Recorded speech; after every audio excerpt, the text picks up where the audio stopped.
दारुल देवबंद का भी जिक्र हुआ और हज़रत अल्लामा अनवर शाह साहब कश्मीरी का जिक्र हुआ। उनका हाफजा अजीब व गरीब था। डॉक्टर इकबाल जो कि शायर मशरिक़ है और आलम इस्लाम के अजीम शान शख्सियत है, अजीम शान शायर है।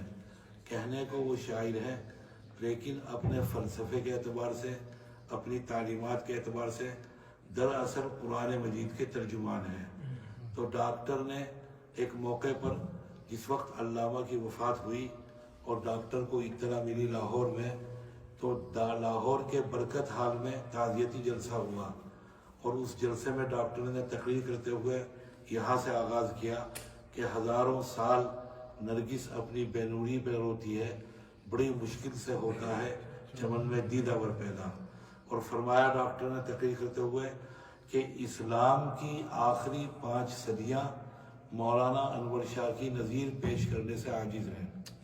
अल्लामा कश्मीरी के शागिर्द और जामे अशरफिया लाहौर के शेखुल हदीस हज़रत मौलाना इदरीस साहब कांदलवी, जिनकी मारिफुल कुरान भी है और सीरतुल मुस्तफ़ा भी है और हदीस की मारूफ किताब मिशकातुल मसाबी, उसकी शरह अरबी में अत्तारीक़ुस सबी भी है। वो फरमाते थे कि एक रोज़ अल्लामा के तमाम शागिर्द जमा हुए और जमा होने के बाद ये आपस में गुफ्तगू हुई कि अल्लामा कश्मीरी का इल्म कितना था। आपस में बात करते करते ये फैसला हुआ कि इस्लाम की आखिरी 500 साल में जितने उलमा पैदा हुए कुल दुनिया के अंदर, उन सब का इल्म अगर जमा कर दिया जाए तो अनवर शाह के इल्म की ज़कात भी अदा नहीं होगी। ये अल्लाह ताला ने इल्म अता फरमाया था। दारुल देवबंद के शेखुल हदीस भी थे और सदरुल मुदर्रिसीन भी थे। वहाँ की शूरा में नामवर शख्सियात थी दारुल की एग्जीक्यूटिव बॉडी में और उसकी शूरा में।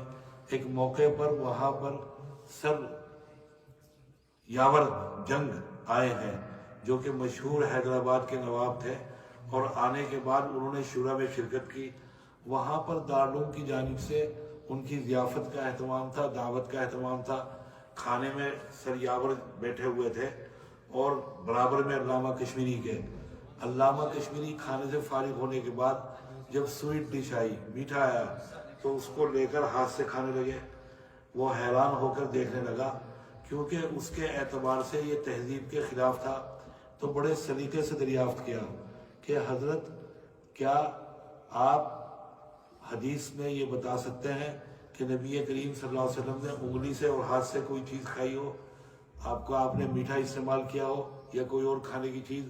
हज़रत अगर बता दे तो बड़ा करम होगा। शाह साहब ने फरमाया इसके 3 जवाब हैं, कुछ अकली जवाब हैं और कुछ नकली। आपको कौन सा जवाब चाहिए, हदीस से जवाब दूं या अकल के मुताबिक जवाब दूं? कहने लगा कि हज़रत हदीस के मुताबिक जवाब दीजिए, मुझे हदीस से जवाब चाहिए। फरमाया कि हदीस में है कि नबी करीम अलैहिस्सलातु वस्सलाम को लौकी बहुत पसंद थी, कद्दू, और आप उसको प्याले के अंदर जब सामने आता तैयार होकर कद्दू शोरबे की शक्ल में, तो प्याले के अंदर अपनी उंगलियों से तलाश करते थे उसके कतले को और तलाश कर कर आप उसको उंगलियों से उठाकर खाते थे। कहने लगा हज़रत अगर नकली जवाब भी बता दे, असली अकली जवाब भी? फरमाया मुस्कुरा कर कि मुझे पता था कि आप जैसे आदमियों की तसल्ली हदीस से नहीं होगी। अकली जवाब? फरमाया कि अकली जवाब यह है कि आप अगर स्पून इस्तेमाल कर रहे हैं तो स्पून के साइज को बड़ा नहीं कर सकते, एक ही साइज। उंगली से अगर 1 से काम नहीं चल रहा तो 2 से काम नहीं चल रहा तो और बड़ा कर दीजिए 3 उंगलियों से। और फरमाया कि दूसरी बात यह है कि स्पून इनके मुंह में भी जा रहा है, उनके मुंह में भी, आपकी उंगली सिर्फ आपके मुंह में जा रही है।